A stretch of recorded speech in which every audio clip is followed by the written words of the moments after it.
Hello and welcome to the Plain English Finance Podcast, the podcast dedicated to helping you make smart financial decisions. I'm your host, Tré Bynoe, certified financial planner and chartered investment manager. I'm a financial planner with TC Wealth Management and Aviso Wealth. For more information or details or to send in your questions, check out the show notes at trebynoe.ca/podcast. And if you want to learn more about me, start with episodes 1 and 2. So let's get into the first video style podcast that we're doing. So Yay. it's gonna be, well, we'll try it out for now.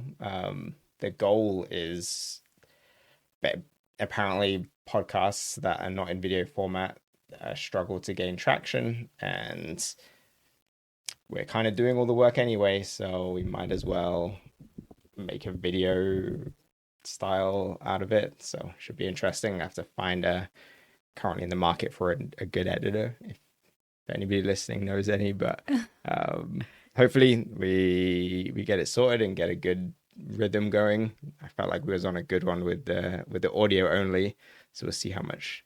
Yep. I already said I'm going to be more awkward again because I don't like being on video. You don't have to talk to. I'm talking to you, the audience. just the same as before, just a general conversation. But yeah, so this one is on what we do for estate. You're sitting up so straight. Actually, we went to a head spa, and if no one knows what that is, it's amazing, and you should definitely go. But I am sore from it. That's why I'm like moving my neck around and stuff. I'm still sore from the massage from that girl. That's not my awkwardness. Maybe it is, but just part I of feel it. like your mic might be a bit too low. No, it's fine. Okay. It looks low, but yeah, as long as I'm talking across it, it's fine. I think. Yeah, it's good. Okay, so this episode is on what we do for estate planning and tax planning. So there's a few things that I wanted to go over. We'll kind of go over my philosophy for how we decided to do the will, and for Raya and things like that. And then I'll talk a little bit about the tax planning side because that's actually relatively straightforward. But yeah, so we will. Well, which one do you think we should start off with? we'll start off with the will. Okay. So what do you remember about the will? So we had a will. We just used Willful, which if you don't know, it's been really useful for clients. So Willful is an online, easy, get a will done in half an hour, legal will, get somebody to witness signing it. It's pretty great. It's significantly cheaper than using a lawyer, but there are limits to the flexibility of it. And as well as with Araya, the way our state is handled got a little bit more complicated. So I decided to go through a lawyer and get a proper will done. Yeah. I'm in the because of the side of the desk that I sit on, it almost feels like it would be immoral for me not to look out for Raya's best interest long term. So when it comes to estates, there's a few big things that you want to make sure that you look after. Your family being number one priority in that. You don't do a will and go through that hassle for you. You do it for your family. And when it comes to handing a 18-year-old child that just lost both of their parents in a devastating accident, millions of dollars, not on my to-do list of good things good things for an 18-year-old to be able to handle and deal with. So doing the will was part of that, but I digress. What do you remember about it? I remember that the lawyer was like in for it with you, because when you have a financial planner creating a will, that makes things, you had a long to-do list, as you said. Like you had a lot of criteria that you wanted to meet. We had trusts, am I right? Yeah, there's a trust in it. Yeah. You had a letter of direction to, if we both Like we had a lot of if scenarios, which I think most people do when they create a will anyway, but It depends. A lot of people don't like thinking about it, right? They don't like thinking about it. Fortunately, we're both doom and gloomers, so don't care. we love that So worst case scenario. once you plan for it, you don't have to think about it again. That's the way I see it, anyway. Yeah. So when we put it together, yeah, you're right. I did. I remember we had a lot of back and forth with the lawyer. She was great, but I think that's just the nature when you have a professional in the industry, you see so much. So you knew kind of what you wanted to lay out. We're both very cautious. I don't know, is that the right word? So we think about those things all the time. Like what if, what if, what if? And yeah, I think she was probably like, this is the most detailed will with so many random. Maybe it's not detailed. It was just like you had all these like specifics about like I don't know how to even explain it on here. I'm gonna go through some okay, of it, good. but You know what I'm talking about. I don't know what you remember though. What do you remember? I remember that the amount you wanted our guardians of Araya to get from the estate was not a set number, but it was whatever the yearly, I think, whatever the yearly median income or something was for that. Oh, look at your smile. That's close. Yeah, that's close. So part of the issue that I often see is that, and this comes to when you give money to children, anytime you're planning for the future, like what number do you put down, right? Mm-hmm. Like if you had to pick a number that was, enough to cover somebody's daily living to whatever standard of living you wanted, but not enough to go hurt themselves, what number do you pick? Mm-hmm. Well, if you go back 50 years or 20 years, it's going to be a very different number than it is today. It's just because of inflation. Heck, if you go back 5 years, it's a very different number than what it is today. Yeah. So what I decided to tie it to, which is one of the provisions in the will. So I'll read the provision actually straight from the will. It said, so definitions for the Bynoe family trust. Average Canadian household income means the latest median Canadian economic families household total income data from Statistics Canada or the latest metric equivalent. Basically, it just meant the average Canadian household income was what I used as a benchmark. And because I didn't want, again, the issue with, in this case for us both dying, was I set out, so we basically, in the trust, it says, hey, somebody else looks after this money until the person is 40 years old. So that's quite a long time. Sounds crazy, but I'll get into it. There needs to be an accounting made by the trustee to the child or to the guardian of the child, and that goes until the child's 40 years old. But then I gave a lot of discretion for the trustee to pay it out prior to that if they felt necessary. Yeah. But there were certain issues that I wanted to address. So, for instance, in the letter that I wrote to be part of the estate, I put the trustee will provide the following gifts to the children if there's enough to provide the gift equally amongst all the children and it's in their best interest. For example, no substance abuse problems. So age 18, 1 times the average household income, with receipt of high school grades at the trustee's discretion. So you really are specific. Yeah, because You're like, did you get your A's? Absolutely. Fine, you get $75,000 then. But I'm assuming that the child didn't die we didn't die in the womb when they were in the womb, so they've bet me. So they should expect it. And then I put it same at age 24. My thought process being, hey, maybe they've either finished school or they're looking to buy a home or something like that. And then at age 30, I put 5 times the average household income. So, again, maybe for business, maybe for a house, maybe for once you're in your 30s, it's like you're starting to settle down to some degree. Yeah. But it's also not enough for you to sit around and do nothing Yeah. and Chill off the income. no, yes, not that's not the point of it. I know there's a lot of people, maybe you're thinking, oh, you want your kids to get everything.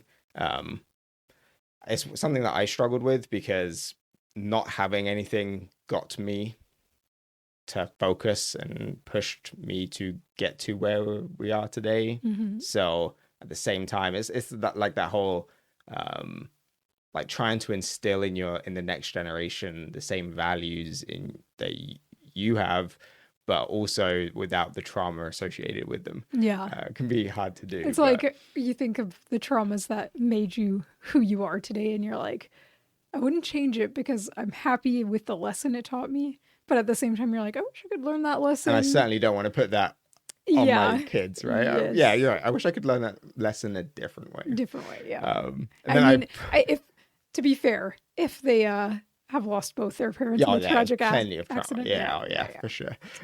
For sure. We're done there. Yeah. And then at age 40, 10 times the average income as well.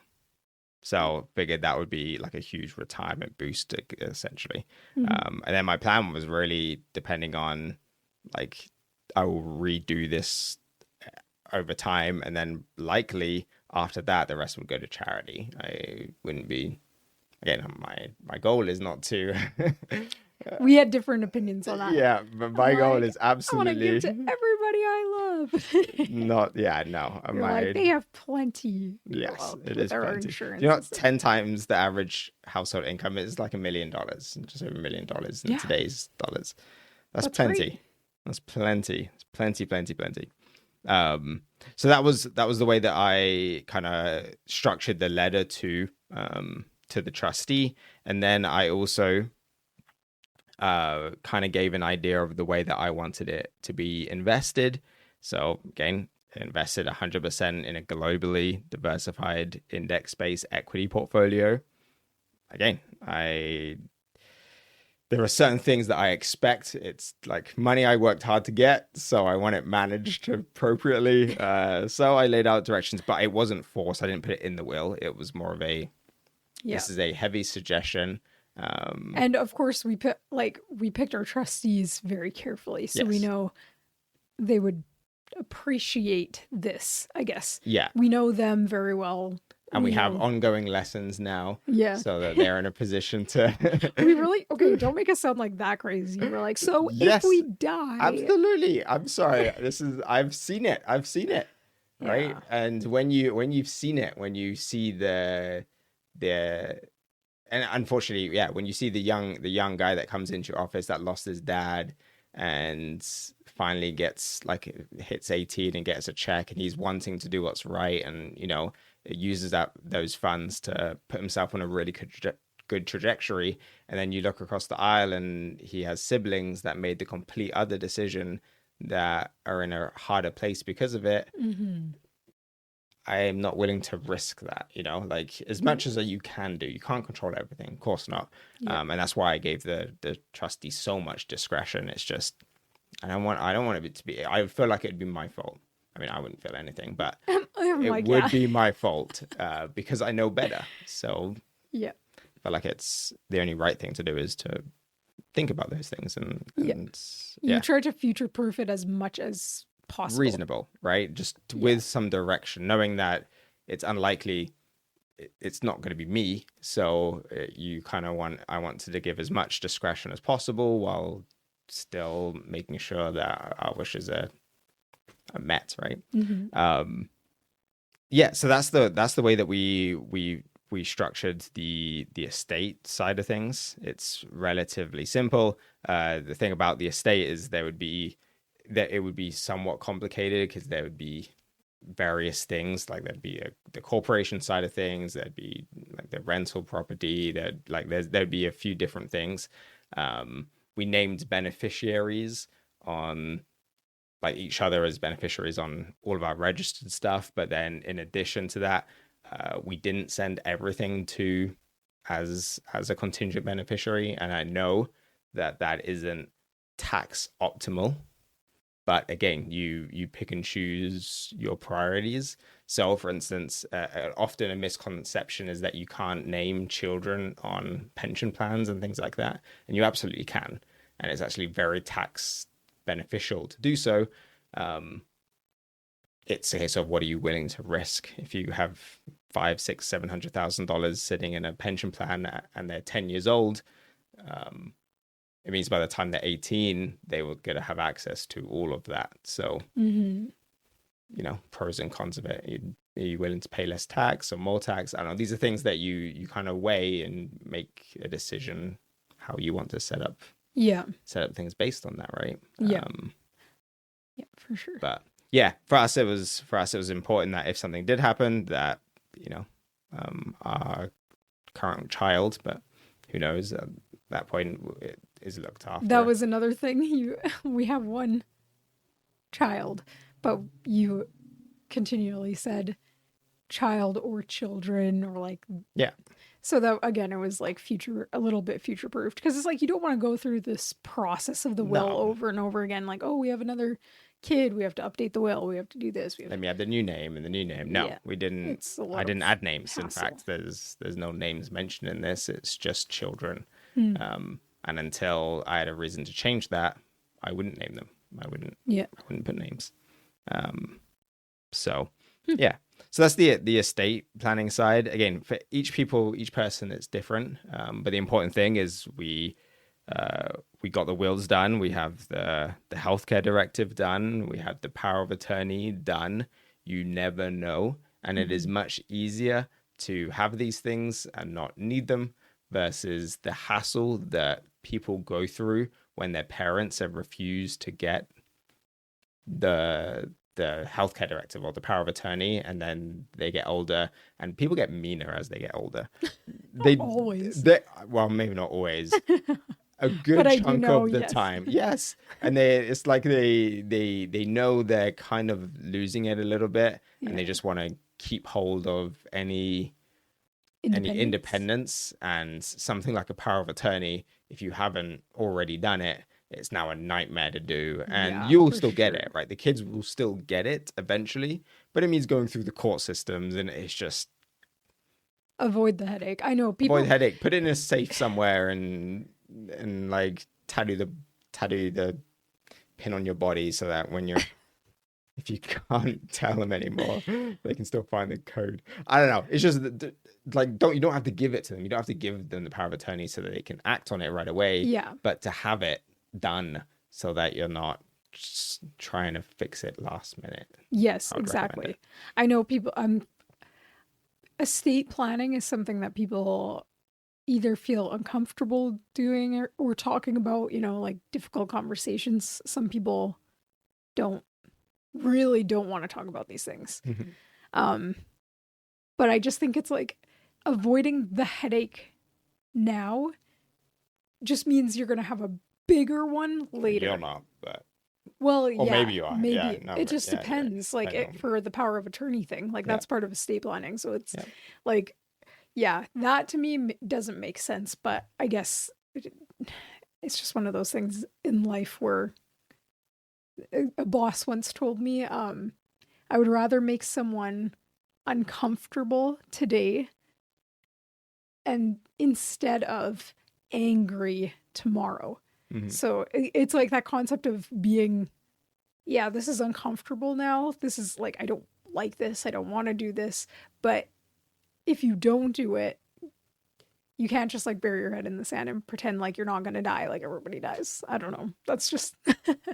No. And I think maybe because you lost your dad and stuff, we kind of, it's more real. Like it's more, this could genuinely happen. Yeah.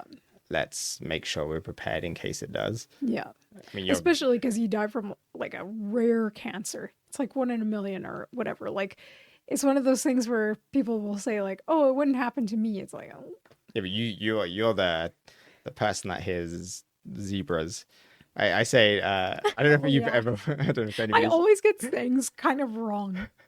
So this was the House saying where, I don't know if you ever watched House, like the not you, I know you've watched it. Yeah, I'm like, that's one of my favorite shows.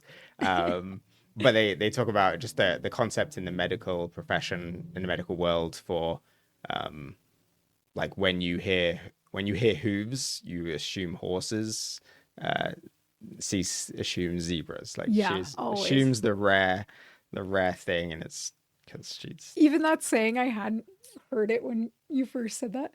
Because I was talking, it was something to do with my health. And you were like, okay, but when you hear hooves, you hear. and you said And I zebras, and I was said like, what's zebras. wrong with you? I'm just like I'm just a little bit wrong. I don't know if that's the right word. Always. There you go. Yeah, and then in the last part of the letter I'm just reading here, I put a little bit about investment philosophy and what risk is, because I wanted to double check that they understood, and how basically When you say they, the the trustee, trustees. yeah, the person in charge of managing these funds for my kids, right? That they understood not to panic. They panic, I'm going to haunt them.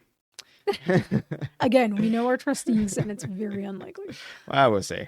Well, I Maybe won't they're see. listening to this at some point, and they're like, Yeah. "We need to listen to this episode." Yeah, there you go. Listen to it back. I don't care what's going on in the world. Leave it alone. Yeah. Okay. Then taxes. Okay, so tax planning is you the biggest benefit you're ever going to have is what you've planned years in advance for. There's only so much that you can do at the 10th hour. Like, you know, if the tax bill is due today, it's very little that you can do in order to minimize those taxes. There's a little bit, but the impact is created by making the plans long term. Yeah. Right. So when it comes to tax planning, a lot of it is around income smoothing and moving income from high years into low years. It's making sure that the income between us is in the lowest income, is being taxed at the lowest income rate. Yep. I am very careful not to avoid tax today to make a bigger problem for me tomorrow. Right. So an example of that is, I think the last episode we did was on the RSPs. Yeah, I think it would RSP. be. That's a prime example of it. We could have been contributing to RSPs already, and settling for a smaller tax benefit, but I don't settle. So I wanted as much as I can legally get. Yeah. So that has been part of the strategy when it comes to saving and investing. We've pretty much, you are the one that has the non-registered accounts, and your income has been going towards that, and then we're living off of mine, and I do the registered funds and stuff like that. These things, they might seem small, but it would mean that if, let's say, we wanted to go, not that I'm looking to add any more rental properties, but let's say we wanted to go buy a rental property, you would buy it. Yeah. Right. And it means that all the income would be in your name. You're now at home, so there's no other income. So if I can take $20,000 of income and put it into your name, I'm gonna do it over being in my name. Right? Yeah, for sure. Because but the way that taxes work is so annoying. Actually, we've talked about that. Yeah, if I could change one thing for families, I think that would make a big, big difference. Yeah. It's so stupid, but it kind of disincentivizes the family from being able to stay at home, and then I don't know. Yeah. But yeah. But a lot of this that isn't overnight things. These aren't overnight items. These are something that you have to plan for and structure your finances in a way that it makes sense. Same for mortgage debt and things like that. It's a case of all of our mortgage debt is tax deductible, right? Through one means or another. There's different ways you can do it, but that takes years of planning to put yourself in a position where that can be attained, and it takes years to get there. Yeah. It now saves, especially when interest rates were high. I mean, it saved us thousands and thousands, and those thousands is more money for us it's just sat there and went into savings and stuff. But you could also look at it and say, well, that money's paid for vacations, and it's paid for Raya's schooling for the future, and it's just less money that the government has, that more money that we have. Yay. It really is that simple. So that's why I just think tax planning long term is a worthwhile endeavor, especially if you're disciplined and you can put yourself in that path. That's the biggest benefit for corporation owners, right? I always, most business owners, people that own corporations have no idea how powerful of a tool they have to build wealth. Yeah, Like, I remember you saying that. Oh my goodness. Because you're like, oh man, there's like, yeah, it would be nice if I could be incorporated. It's like, then we could funnel the money through me and business or something. I don't know. There's just so many, the skies open up, and the way you know it's really strong is when the government starts to attack certain aspects of it, right? Flat out, if the government is trying to fix something, it's because they're like, oh my goodness, strong. It's because it's really strong. We messed up. Right? It's like, oh, this is they would look at it as like, oh, this is an unfair advantage to somebody that's just like a T4 employee, just like a regular employee. And it's like, it really is. Take advantage of it. Don't put that to waste. Well, yeah, and that's where but it takes years to get to that point, right? Like honestly, if I had a corporation, I could be taking out thousands and thousands, and I'd probably get to the point where I'd take out my entire income, paying relatively minimal taxes on that, just because of long-term tax planning. And everyone knows how to do it, but the good stuff takes years and years to build. Did you just say everybody knows how to do it?